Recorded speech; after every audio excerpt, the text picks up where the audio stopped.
Hello, good morning, everyone. Please put your cameras on.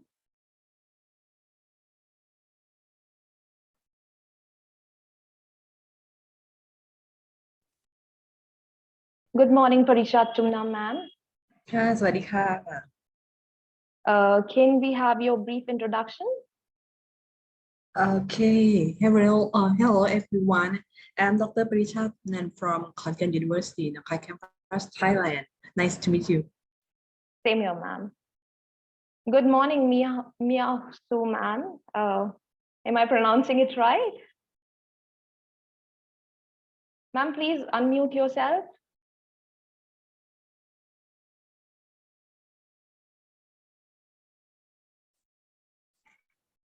So please unmute yourself. I would request everyone to please keep your cameras on and unmute yourselves.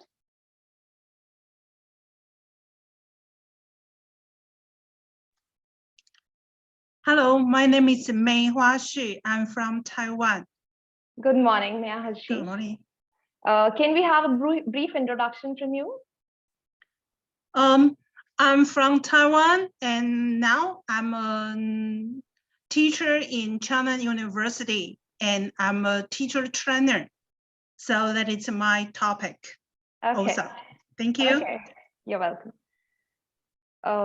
Ayman Al-Mutari, I request you to please keep your camera on and unmute yourself. Hello.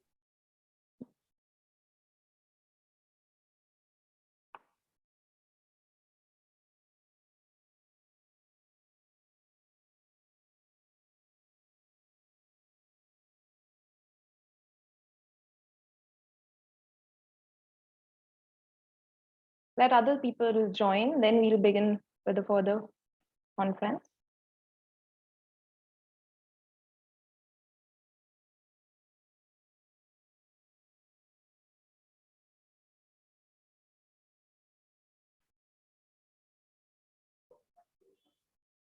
Okay. So, Parichat ma'am. Yes. I would like to know how's the weather at your place currently? You mean the weather? Yeah, weather, yes.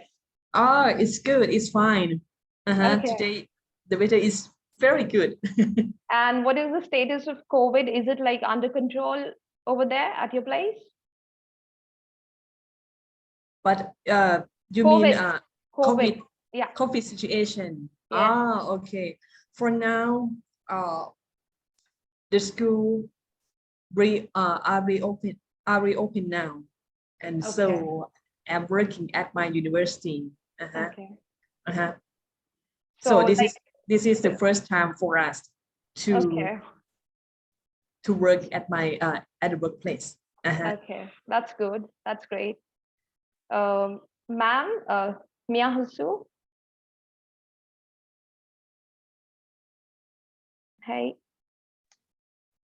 Yeah, I would like to know what is the weather situation at your place currently?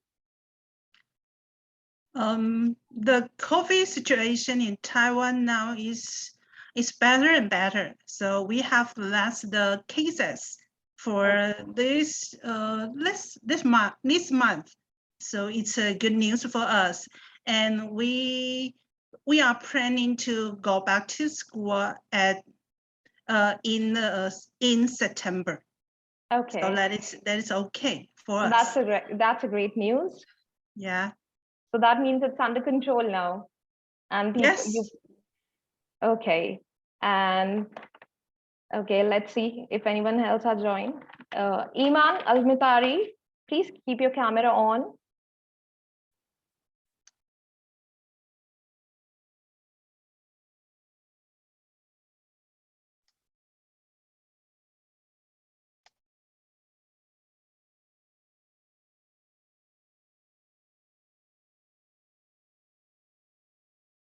Okay, now let's begin with our conference. Welcome to Eurasia Research International Conference.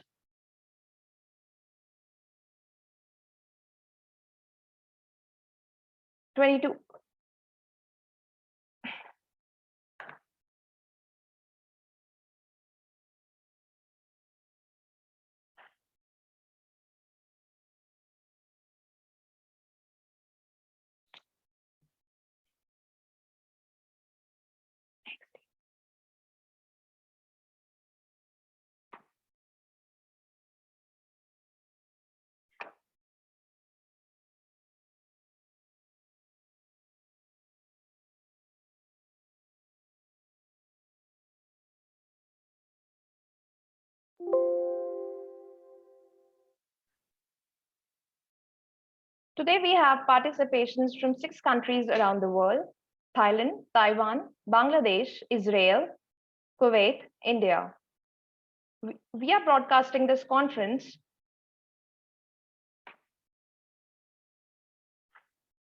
on Facebook Live on multiple pages of Eurasia Research. The links for the live session are shared in the chat box.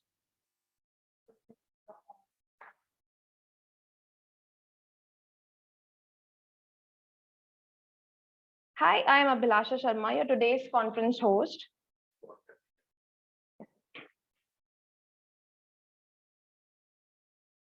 Let me introduce you.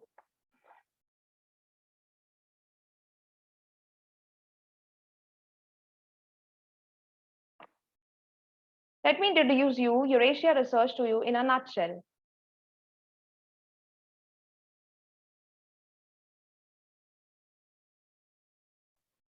With more than 1 million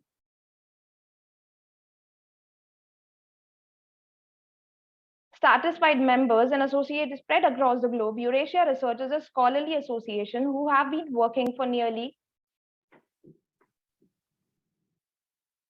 a decade. Eurasia Research has organized several successful international conferences, workshops, and training programs at various reputed institutions and grand venues. Eurasia has been tirelessly working for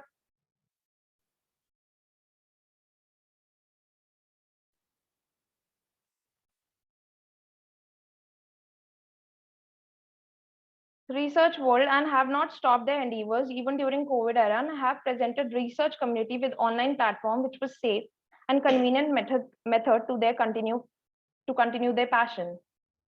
We are an international community of researchers, practitioners, students, and educationists who aim to bring together worldwide researchers and professionals, encourage intellectual development, and to create opportunities for networking and collaboration.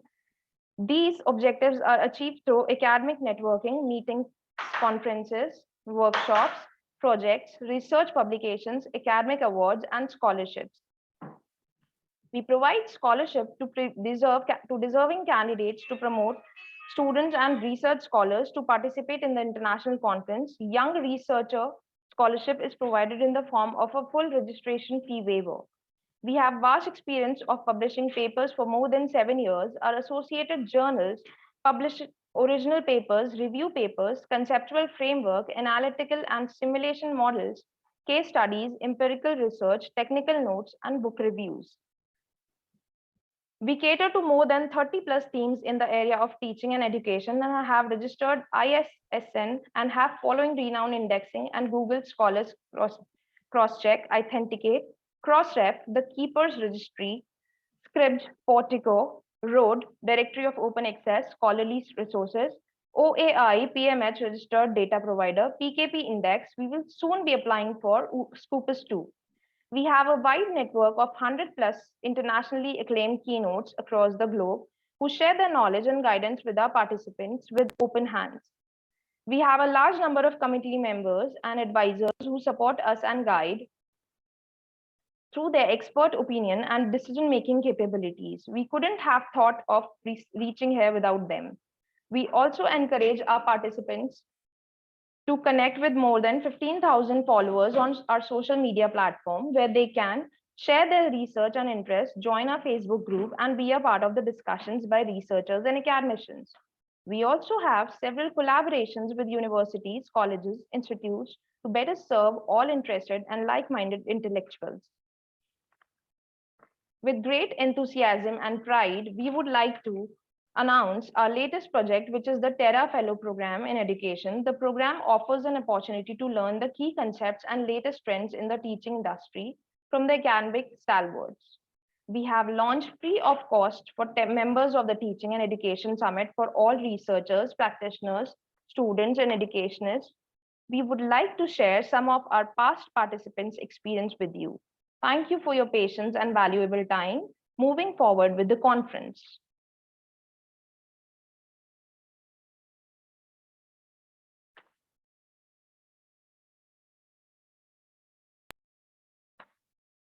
Starting with the TERA president, Dr. Lynn Chelly, Dean of Graduate and Professional Studies, Lasalle University, Newton, MA, US. Let us see her video.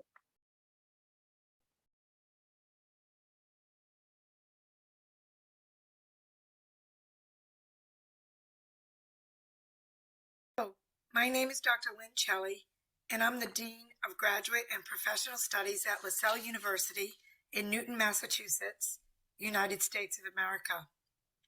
I'm proud to be coming to you and bringing you this video on behalf of Eurasia Research and TERA, Teaching and Education Research Association.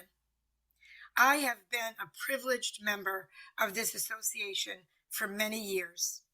As a participant, as a speaker, as a keynote speaker, as a peer reviewer, as the president of the advisory board. I'm here to welcome you and encourage you to participate in this wonderful organization. Membership has its privileges for this organization. You meet wonderful, diverse people from all over the world that bring new and creative, innovative, and entrepreneurial perspectives in teaching and educational research. TERA is a wonderful place to be. As a participant, I encourage you to join and become a member. I also encourage you to submit proposals to do breakout sessions. They are the most valuable and rewarding professional experience you could ever have. As importantly, Eurasia TERA does organize their conferences, both virtual and in person, in such a way where you get to know people personally, know their work, know their research, and get to know them as people, which is most important in our business, relationships. It has expanded my horizons, expanded my professional growth and development, and I continue to look forward to being part of this wonderful organization. Part of attending a conference in person, whether you're a participant or you're an observer, you get to interface and interact on social levels as well as academic levels with everyone involved. We stay in touch after conferences. We share research. We help one another become better at what we do, become better in our educational professions, become better in our research. Again, membership has its privileges. The networking is amazing. Expanding your skill set is amazing. It keeps you in the growth mindset, which we always should be in as educators. And every conference, as I said, has a variety of perspectives that it brings for every person in attendance, no matter what role you have. You will find many pearls of wisdom that you can bring back to your own work and apply immediately. So I encourage you to get in touch with me if you wish at Lynn, LYNNECELLI @gmail.com with any questions. And I also encourage you to visit the website so that you may be able to see exactly not only the professional growth we have, but such fun we have with the relationship building. I look forward to seeing you at another conference and a new conference, and hopefully meeting you personally and professionally.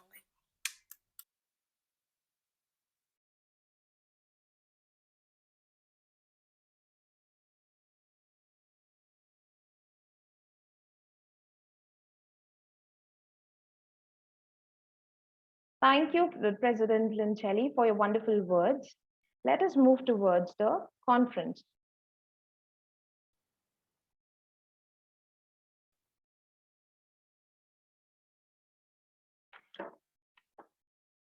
Next, we have our keynote speaker,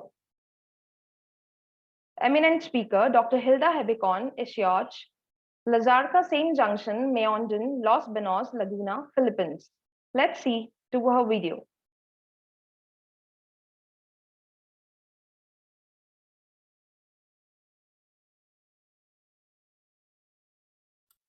My name is Dr. Hilda Habacon Asioche.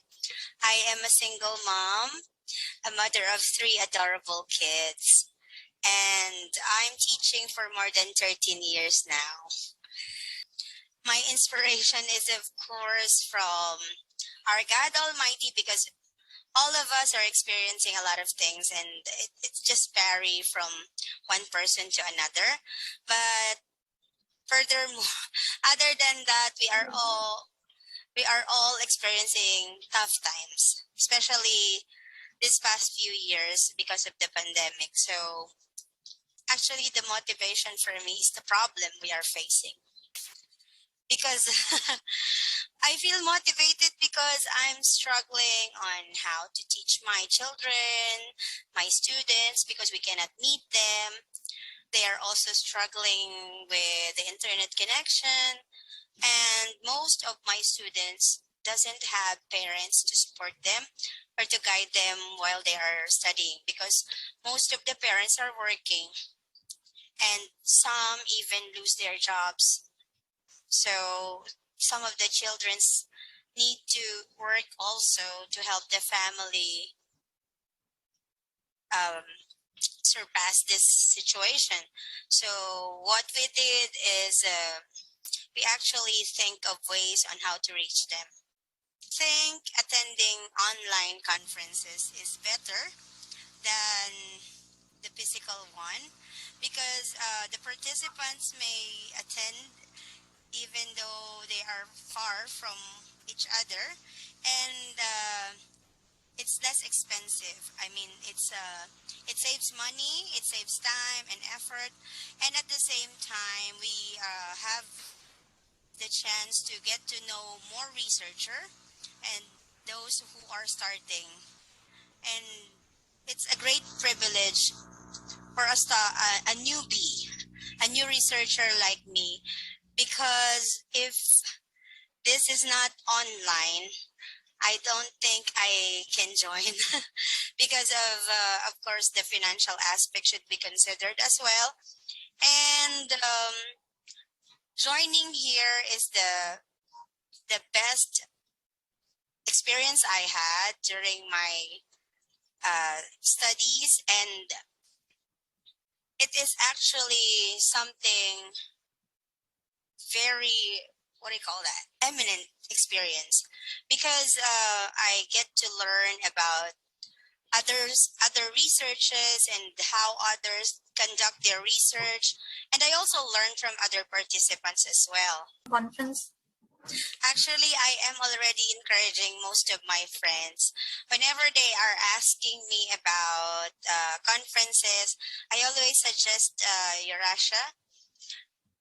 Thank you so much. I always tell them that they are very supportive. They're actually going to help you from start to finish, and they will not stop until you've published your work, until it's polished.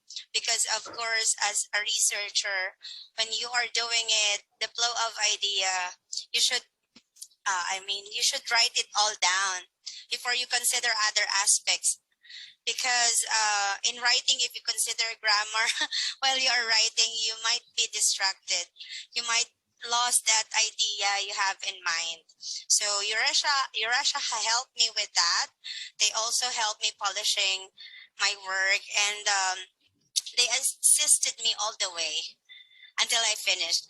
And during the presentation, they were very accommodating, and all the people here are really friendly. You won't feel you are outcast or you don't belong.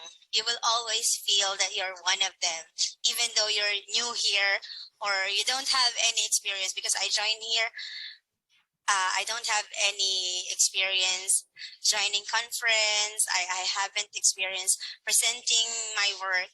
So it was my first time, but I didn't feel I'm a nobody.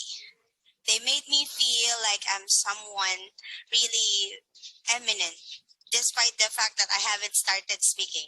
So it's really a good experience, and I really, I really don't know what else to say to thank them, because they actually helped me to become a good speaker. I am Dr.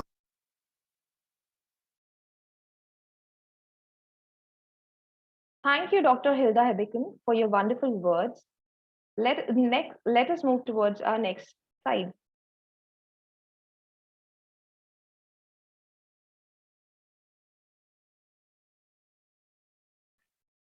Next, we have our eminent speaker, Dr. Mario Pache, B.Ed Honors, M.A. Lit, PhD, M.E. Lit, Senior Lecturer, Italian Department of Humanities and Languages, in Education, DHLE, Office 223, Old Humanities Building, Faculty of Education, University of Malta, Malta. Let's see his video.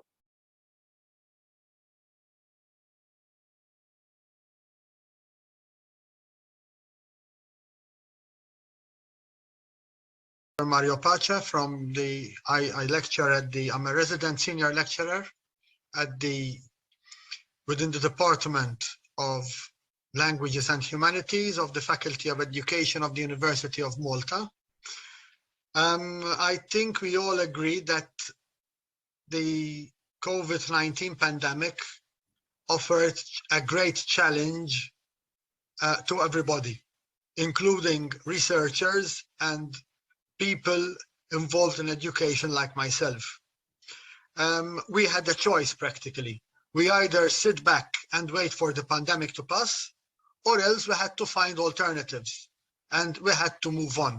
One of the biggest advantages of online conferences is that irrespective of your workload, irrespective of your family commitments, irrespective of your work commitments, it is much easier to participate because you just go to your office, turn on your computer, and there you are in the outside world. So yes, I definitely, at least until the pandemic is over, and hopefully will revert, although I believe that after the end of the pandemic, we will move on towards a hybrid system of conferences where we will have in-person and online going on together. What I liked most about the conference is that it was quite a closely knit conference, in the sense that there were not hundreds of participants, and it was therefore very focused. It was a very focused conference where the participants had enough time to share their research with the others, because sometimes in very big conferences, you're allotted 10 to 15 minutes and it's a race against time. Whereas in this conference, the participants had ample time to show their results, show their research, speak about their research, and then there was even enough time to discuss and share even insights, feelings, and what one wanted to discuss with the other participants. So that, I think, is a big plus in this conference, being able to share without any rush your research, your results, and discuss with people who are interested in your subject, because it was a very focused conference, with all those present. Bye, thank you. Bye. Thank you, Dr. Mario Pach, for your wonderful words. Let us move towards the conference.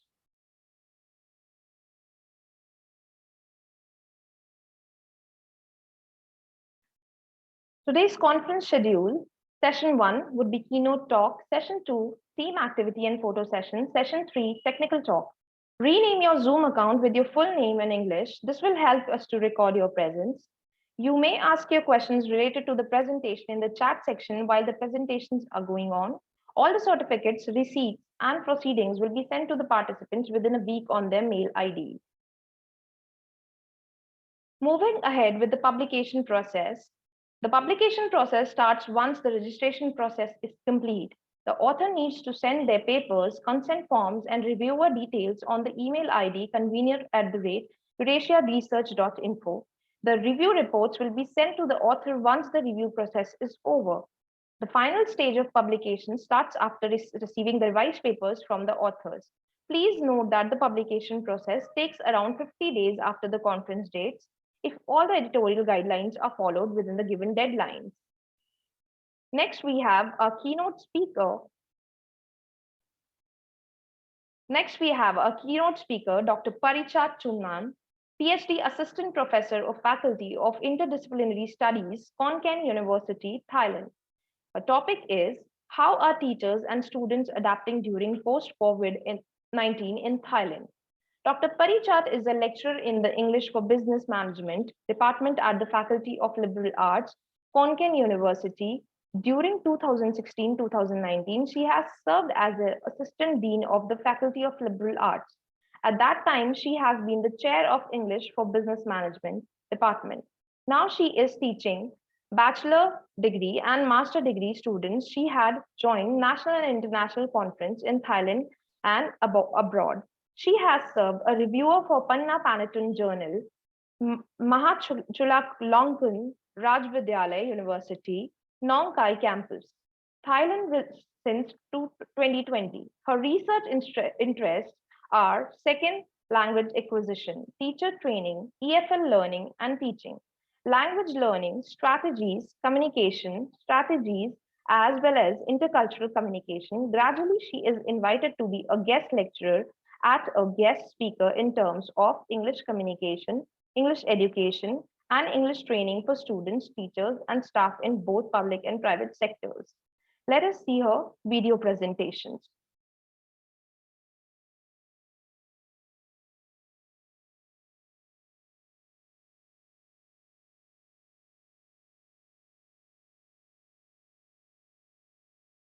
Good day, everyone.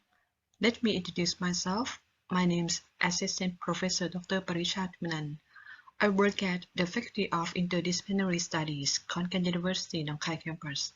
I would like to express my gratitude to the International Conference on Teaching, Education and Learning for inviting me as a keynote speaker. Today's topic is language teaching and learning in the new normal in Thailand. Before I start my talk, I would like to give you some information on the COVID-19 situation in Thailand. Thailand began with the identification of the first case in the country on January 13, 2020, and has been ongoing since then. Since the pandemic arises on March 17, 2020, Thailand announced a 2-week closure of all educational institutions until at least March 31st and so on. The Thai government has ordered the closure of all local and international schools and universities in Thailand from Wednesday, March 18, 2020 to help control the spread of COVID-19 during the severe coronavirus outbreak.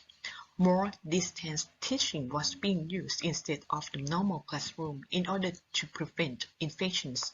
This crisis made the institutions, which were earlier reluctant to change to accept modern technology.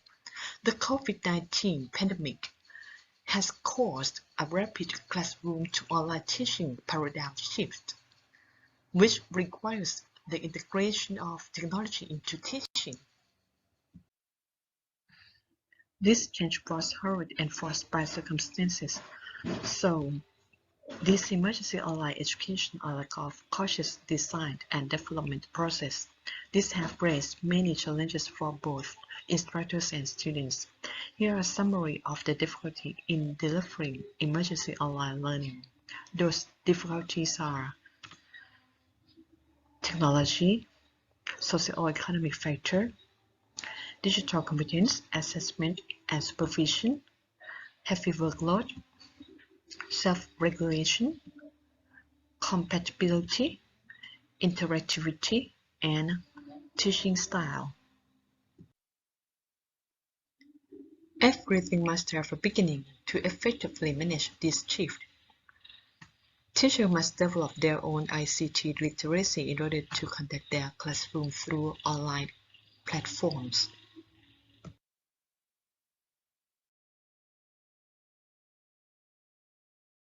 Thai instructors have to comply with the learning management system provided by their universities.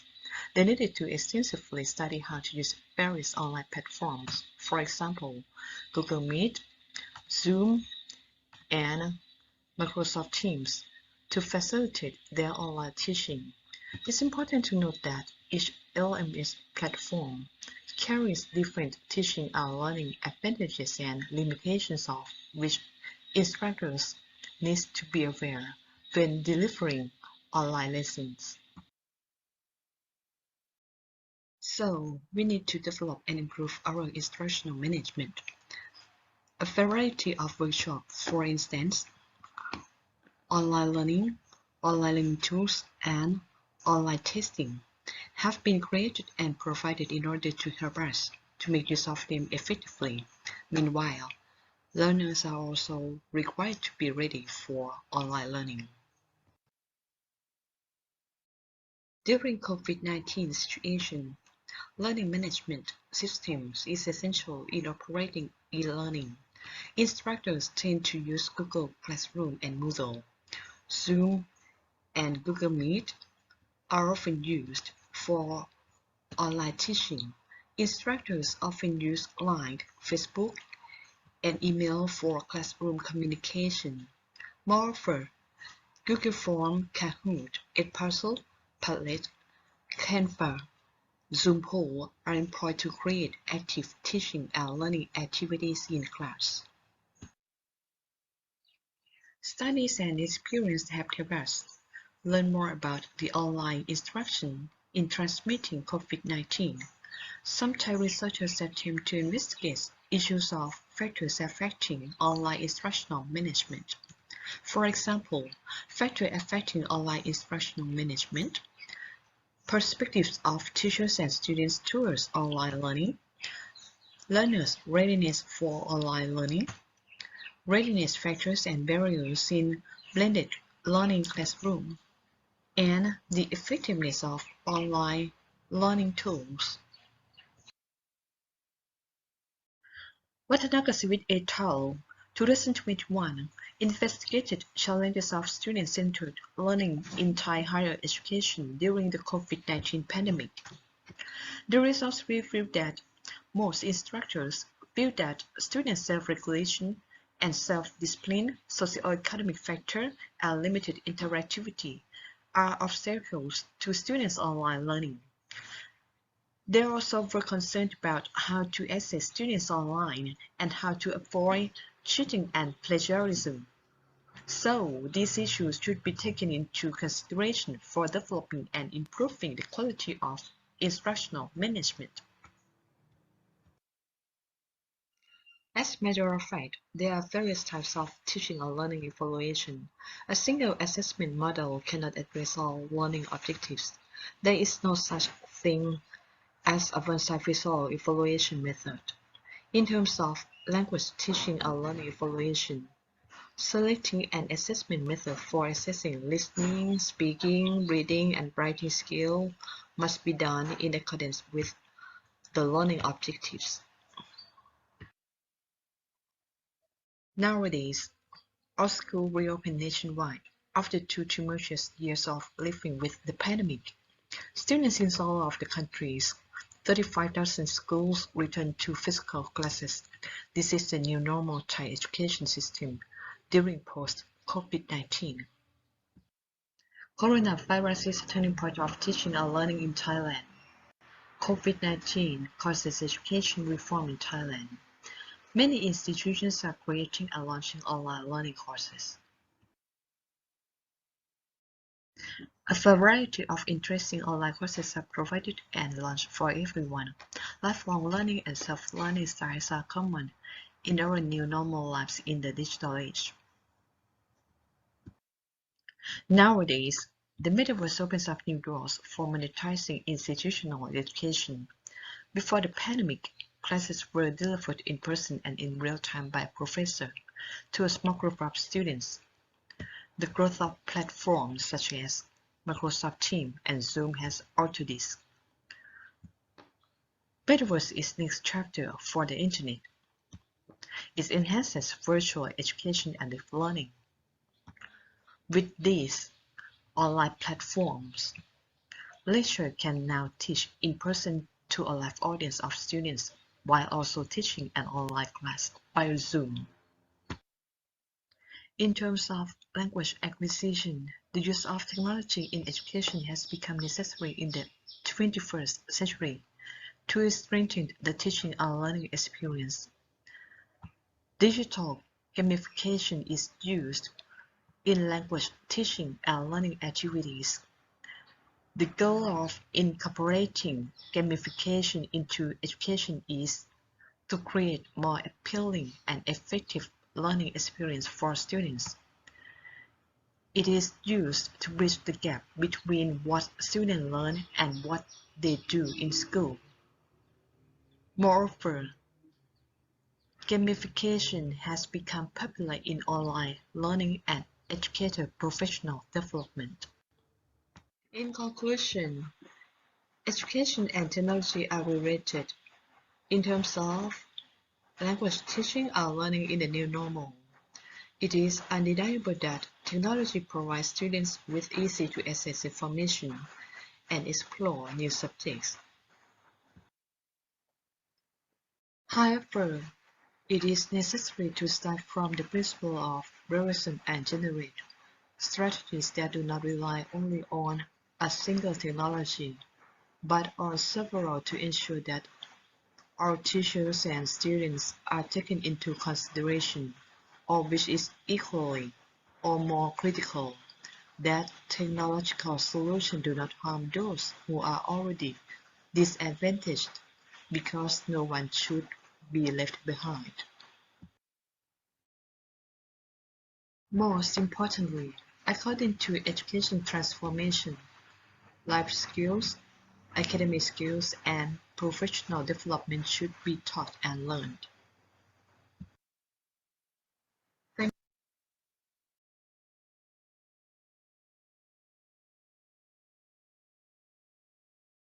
Thank you, Dr. Paricha Tumnam, for such a wonderful presentation. Let us move forward with the conference.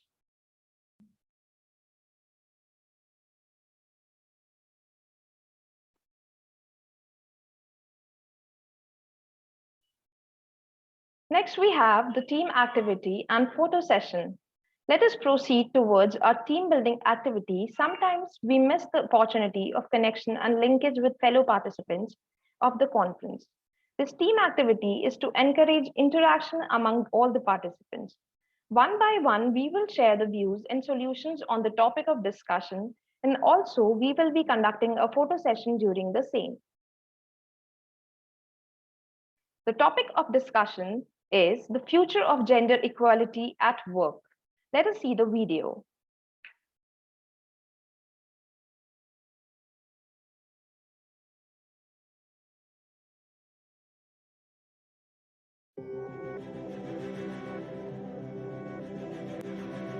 All around the world, women want to work and get paid for it, and the majority of men agree. But there's a gap between women's aspirations and the realities of the labor market. Women are less likely to participate in the labor market. They face lower chances of finding a job. They're paid less than men, more likely to be in involuntary part-time work, and they're subject to discrimination in the workplace. Traditional gender roles are slow to change. In every country, women do at least twice as much housework and care work at home than men, unpaid. When paid and unpaid work is combined, women work longer days than men. Around the world, women and men agree. Balancing work and family responsibilities, including lack of access to affordable care services, is the major challenge to women at work. The opportunity? Recognizing, rewarding, reducing, and redistributing care work, and creating more decent care jobs for women and men. More than 1 of every 3 women worldwide has experienced physical or sexual violence. Violence against women does not only have physical, emotional, and psychological costs, it has a significant impact on national economies. Violence, harassment, and discrimination can prevent women from entering and staying in the job market, particularly in male-dominated fields. The global pay gap between men and women is estimated at 23%. In some countries, women earn just 60% of what men earn for an hour of the same work. Differences in education, experience, age, and career breaks cannot entirely explain why. The significant difference is discrimination against women, direct or indirect. The Women at Work Centenary and the Future of Work Centenary initiatives provide an opportunity not only to make the obstacles to decent work for women visible, but to also spell out the action needed to overcome them. The deliberate and bold choices we make will ensure a future of work with gender equality at its heart. Major pathways towards achieving gender equality and decent work include expanding the provision of accessible and high-quality care services and creating decent jobs in the care economy. Laws and mechanisms to ensure equal pay for work of equal value. And extend social protection coverage. Ending violence and harassment in the world of work. And macroeconomic policies that foster job-rich growth and address structural gender inequalities. This transformation is essential if we want to see gender equality at the heart of the 2030 Sustainable Development Agenda and make decent work for women and men a reality.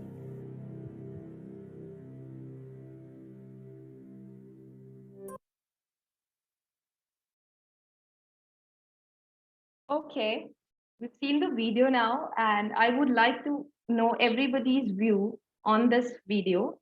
And individually, we'll take the views. So we'll start with Dr. Paricha Tumnan. Your views on the video, please. Yeah, okay. For me, Thailand, like many other nations, has long battled to address problems with gender inequality brought on by a deeply ingrained patriarchal societal system. Women still confront difficult obstacles connected to the wage gap and have limited access to top-level jobs in both politics and the business world. Despite the nation's efforts to incorporate international ideas of gender equality into national policies, nowadays, top-performing companies go beyond simply talking the talk when it comes to gender issues. They recognize the importance of gender equality and are prepared to make the necessary investment to alter mindsets and corporate cultures in order to promote long-term growth and value generation. In my opinion, there are several ways to create gender equality in the workplace. For example, focus on diversity during the recruitment process, create fair compensation and promotion procedures, offer flexible and supportive employee benefits, create like a diversity and inclusion training program. Especially, we have to think about pay attention to policy changes. I mean, there are current federal and state laws intended to eliminate the gender gap and provide equal opportunities for men and women. However, as we get closer to a world with gender equality in the workplace, I think we should look out for any potential legal changes that arise. And however, because the post-pandemic world is moving fast toward recovery and growth, these difficulties and challenges can entirely be changed into possibilities if we can, if we all can shift our perspective and behavior. Yeah, that's what I think. Thank you. Thank you, ma'am, for your wonderful views. Next, I would like to know, ma'am, your views on the video which we played.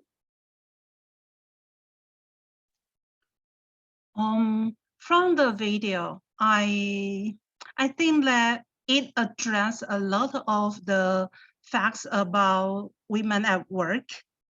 And in Taiwan, we have a female president, and in many areas, we have the female workers.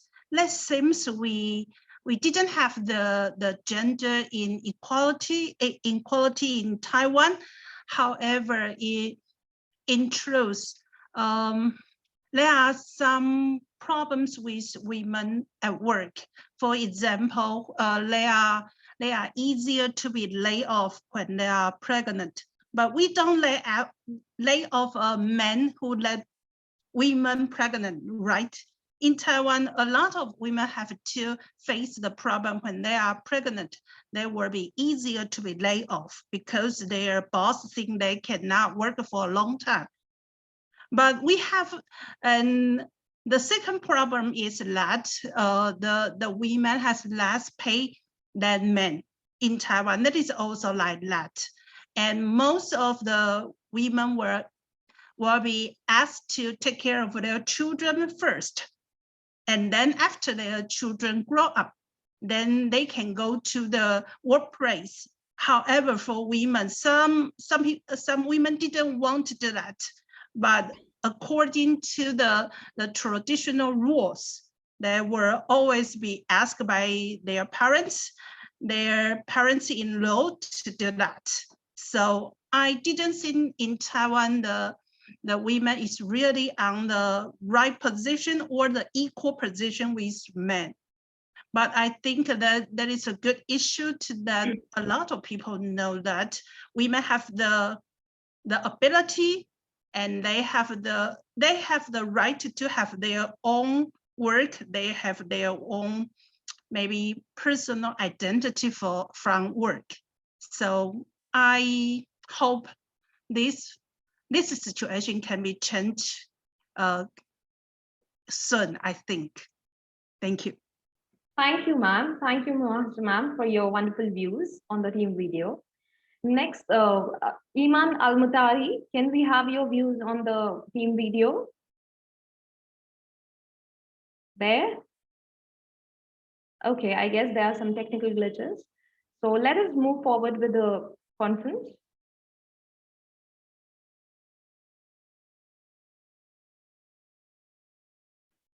We would like to welcome our listener, Iman Al-Mutari, College of Basic Education, the Public Authority for Applied Education and Training, Kuwait.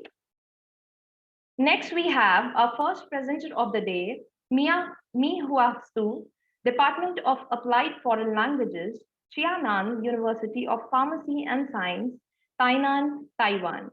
Her topic is English Teaching, Experiential Education and STEAM. You may also read her abstract.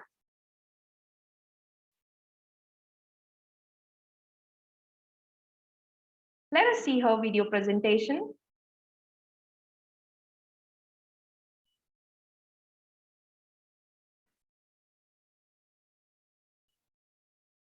Hello everyone, my name is Meihua Xu. I'm from Qianan University of Pharmacy and Science in Tainan, Taiwan. The topic I want to talk about today is English teaching, experiential education, and STEAM. STEAM stands for science, technology, engineering, arts, and mathematics. Before my talk, I want to talk about my outlines. There are 5 parts in this presentation. The first one is the motivation, then followed by research focuses. Then I will talk about my methodology. Then is the finding of the study. Part is my conclusion. Now let's start my presentation. The first part I want to talk about is my motivation.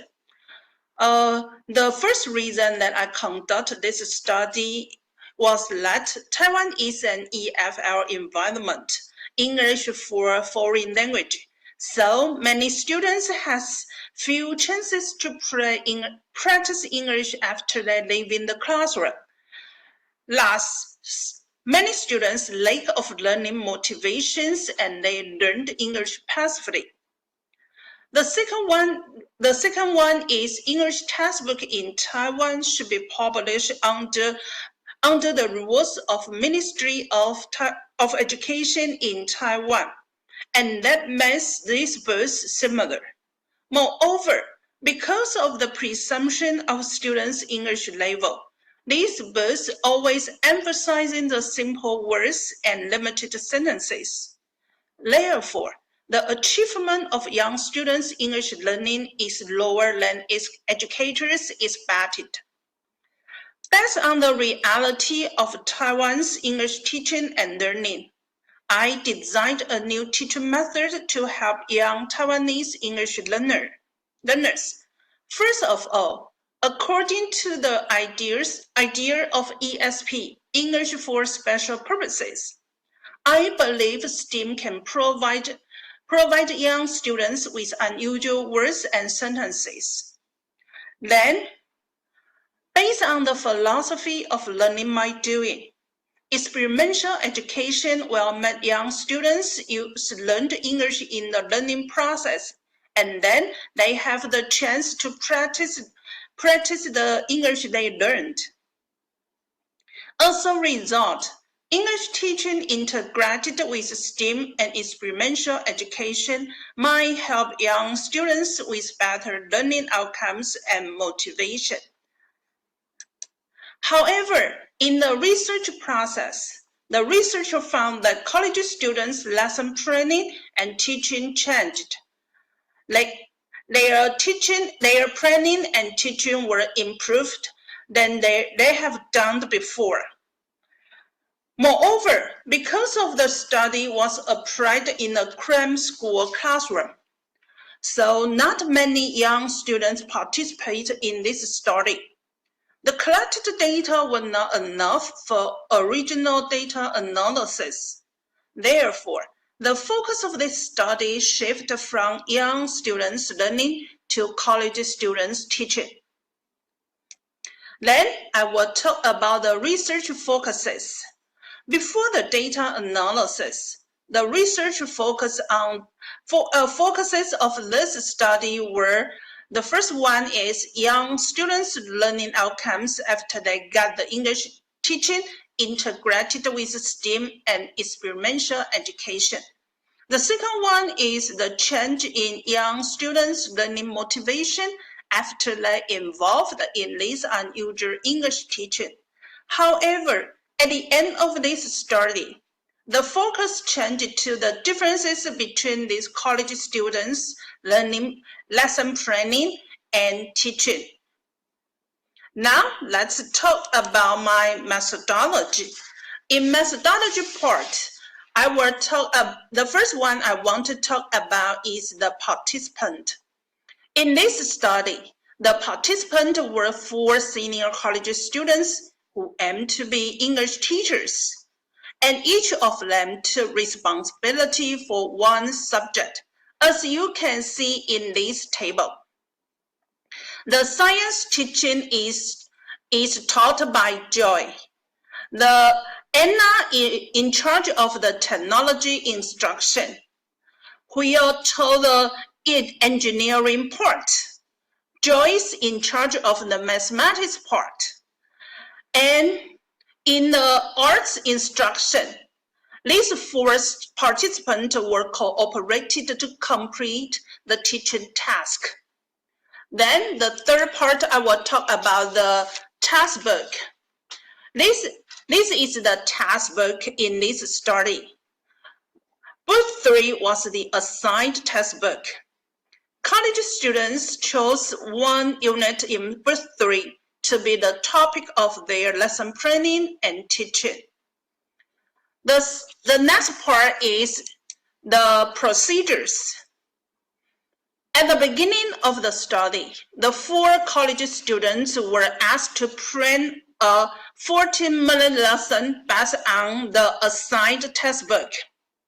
After that, these participants received a 10-hour training about STEM and experiential education. In these training courses, college students were taught how to integrate the STEM and experiential education into their English teaching. Then, they used the same textbook and planned another 14-minute lesson. Finally, they conducted their second lesson plan in a cram school classroom, and there were 8 students in the class. The teaching was tape recorded. Lesson plans and teaching videos were analyzed at the end of the study. Now, let's talk about the findings of this study.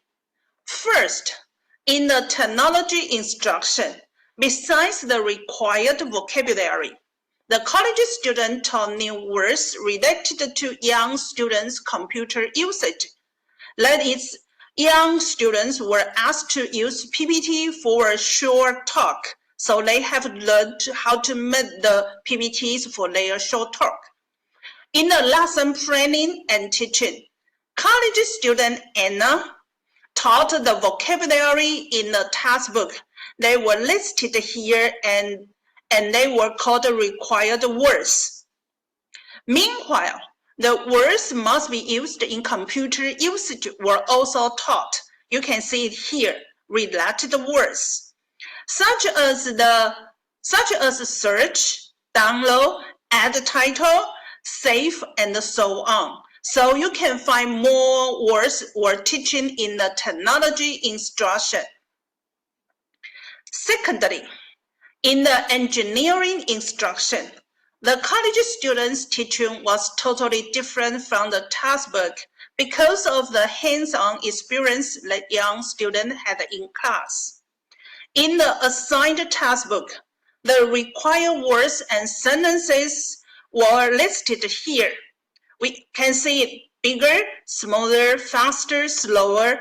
Is A bigger, smaller, faster, slower than B? So they related to the comparison.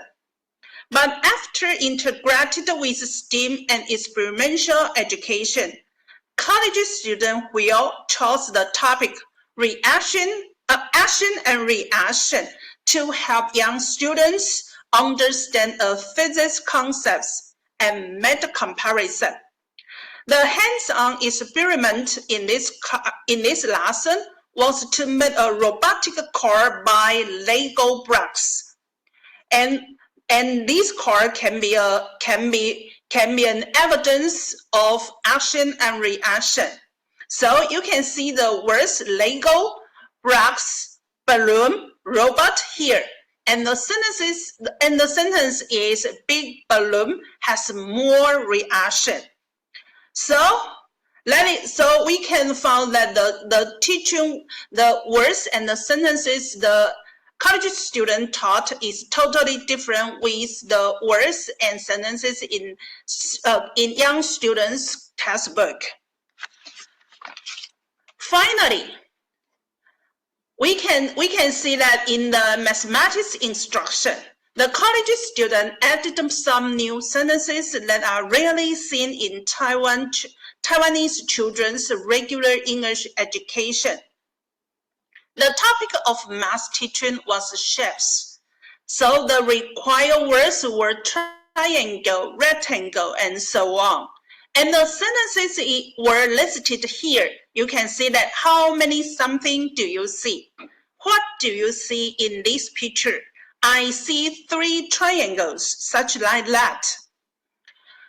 However, for the sake of teaching and learning, college student Joyce added some important but rarely seen sentences into her teaching. For example, you can see that 3 angles, 3 edges, and 3 verticals make a triangle. Angles are made by 2 straight lines. 2 plus 2 equals 4. These 3 sentences is rarely seen in Taiwanese children's regular English education, so it's the big differences. After the findings, there are some conclusions I had made.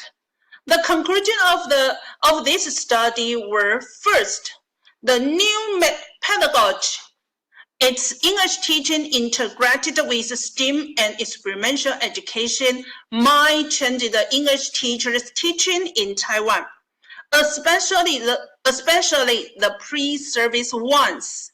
So, if the English teacher could receive the training before they became a teacher, educators and parents could expect a new English teaching in the future. The second conclusion was the research should be revised and reapplied because of the unexpected result in this time.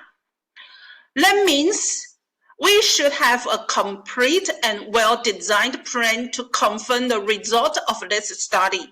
And then we have the confidence to use the new teaching method in Taiwan's English education. Also, the influence of the designed English teaching on young students should be also investigated. Because no matter what teaching method we use in classroom, young students' learning outcomes and motivations are the cores of English learning and teaching. Therefore, we have to know what benefits the teaching method will give to young students, then we can use it in our classroom. This is the end of my presentation. Thank you for your listening.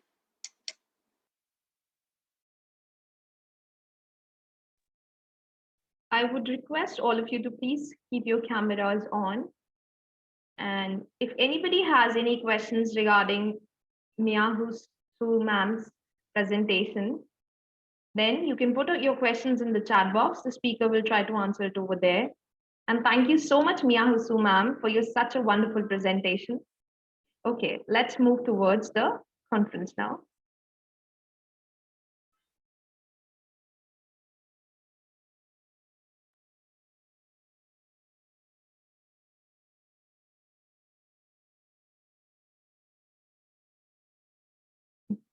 We have our last presenter of the day, Ken Freeman, Faculty of Engineering, Renewable Energy and Smart Grid Excellence Center, Holon Institute of Technology, Holon, Israel.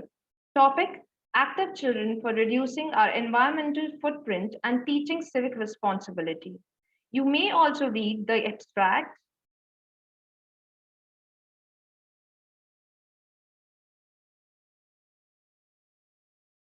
Let us see the video presentation.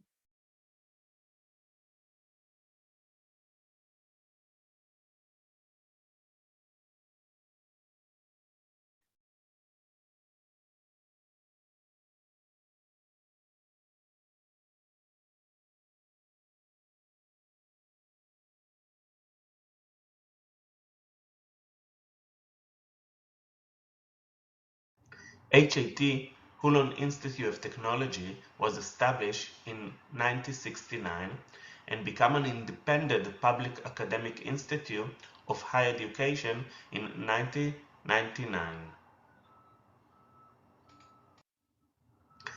HIT aspired to quality and excellence in teaching and innovative research.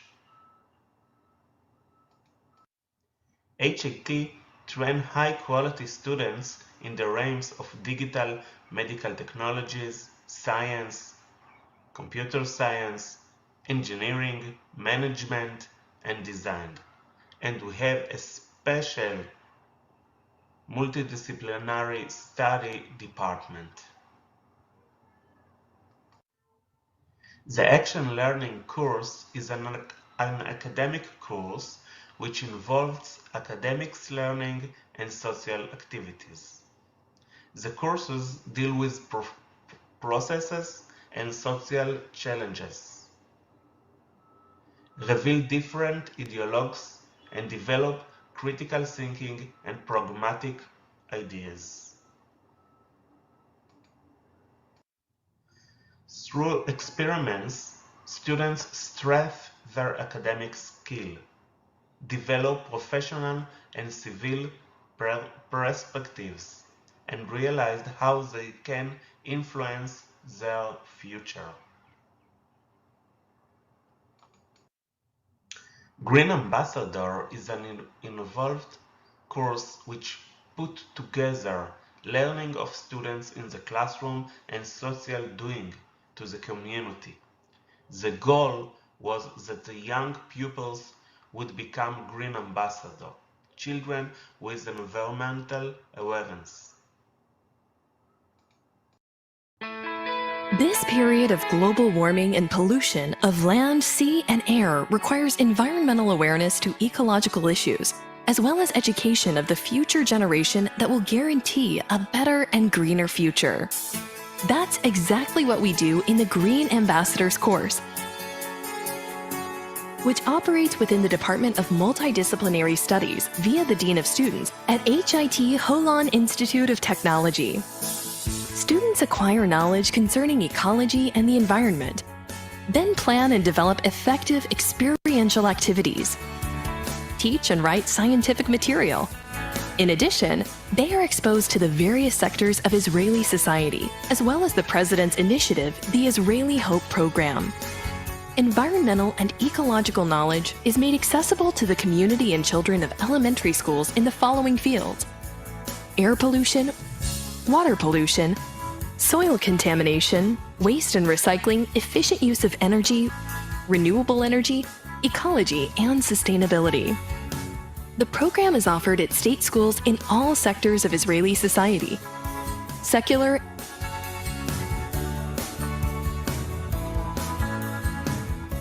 Arab,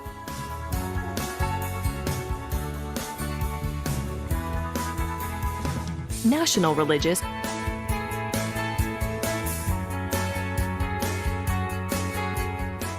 and ultra-Orthodox school, taught in separate classes for boys and girls. At the end of the course, pupils receive a Green Ambassador certificate. Green Ambassadors, think, do, change.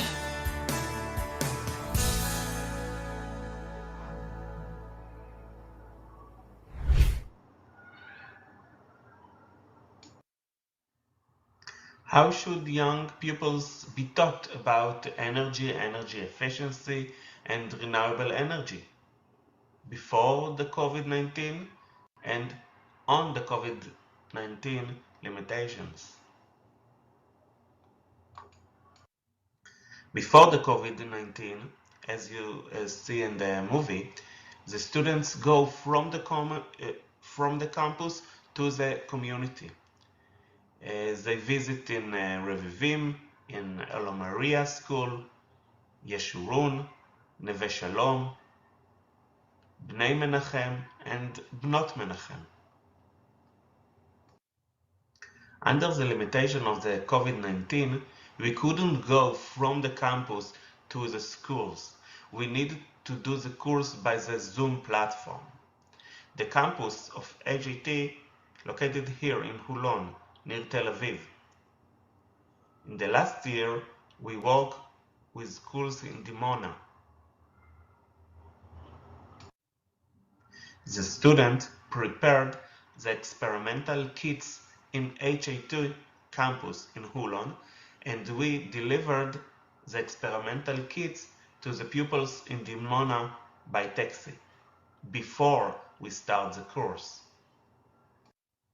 The pupils in Dimona get the experimental kits and wait to open the kits until the lesson was start.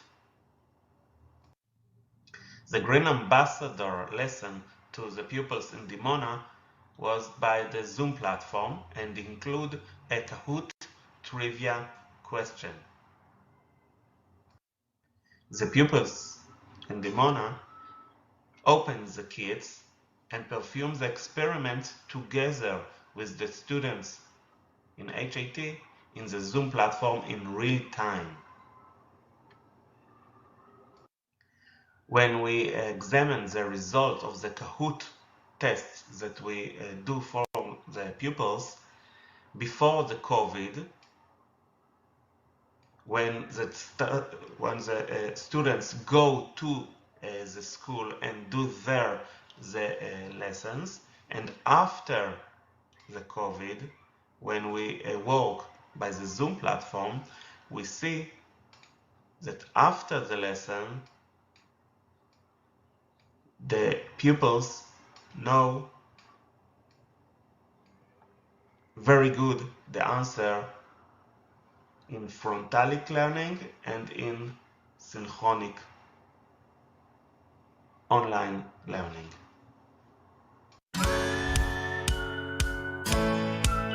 The course Green Ambassadors has been running for 6 years. It operates at the School of Multidisciplinary Studies through the Dean of Students at the Holon Institute of Technology, funded by the Council for Higher Education. The course has two main goals: to introduce students to Israel's complex society and to increase accessibility of environmental topics such as sustainability, renewable energy, and energy efficiency. The course consists of several stages: environmental education for students from the various faculties of the Institute, meeting with ultra-Orthodox society, introduction to Israeli society, using online learning kits, teaching environmental topics. The course reached 3 key achievements. In addition to operating in a variety of sectors in Israeli society, the course also operated on the geographical periphery of Israel. The course covered a wide range of environmental topics: air pollution, water pollution, soil contamination, waste and recycling, energy efficiency, renewable energy, and sustainability. By using the online experiment kits, the course managed to overcome the limitations of the COVID-19 outbreak. At the end of the course, pupils receive a Green Ambassador certificate.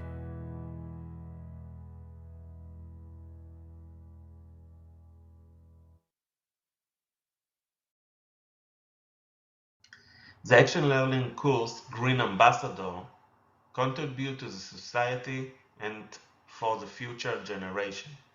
The pupils turn more awareness and learn an important lesson about the ways to provide the environment and energy efficiency. We would like to thank to the Higher Education Council for budgeting and support this course, to the Social Innovation Unit in HAT, to the Multidisciplinary Department in HAT, and the Energy Department in the Engineering Faculty, and to the schools that take part in this course. Thank you for your listening. If you have any questions, please connect by the mail. Thank you, Hen from Answer, for such a wonderful presentation. Also, if anybody has any questions, you can put it in the chat box. The speaker will try to answer it over there.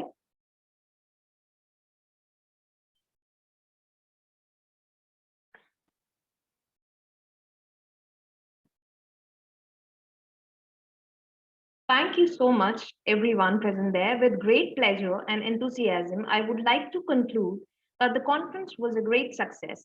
Many people have contributed in different ways to turn this event into a smoothly running conference with very interesting presentations. This conference has resulted in good discussions and networking, I owe my gratitude to all the presenters and patient listeners, to the coordinators and the whole staff of Eurasia Research for their constant support. I would also like to thank all the universities and institutes who have sponsored our participants and people who have directly or indirectly contributed in the smooth conduct of this conference. Here's a list of our upcoming conferences. Eurasia Research conducts conferences around the world. You can have a look at the schedule.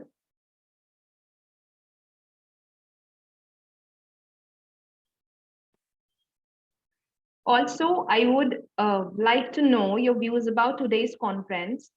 So let us start with Dr. Paricha Tumnam. Okay. For me, thank you very much for giving me a chance to be with you guys here today. And so I enjoy listening for our topic. And I hope that in the near future, we will get together again through Zoom or somewhere else. And so thank you so much. Thank you, ma'am. Thank you so much for your views. Ma'am Mia Huasu, I would also like to know your views on today's conference. Thank you. I'm so pleased to join a so fantastic conference, and I hope we can have the chance to meet together really soon. Thank you. Sure. Thank you so much, ma'am. Okay. Thank you, everyone.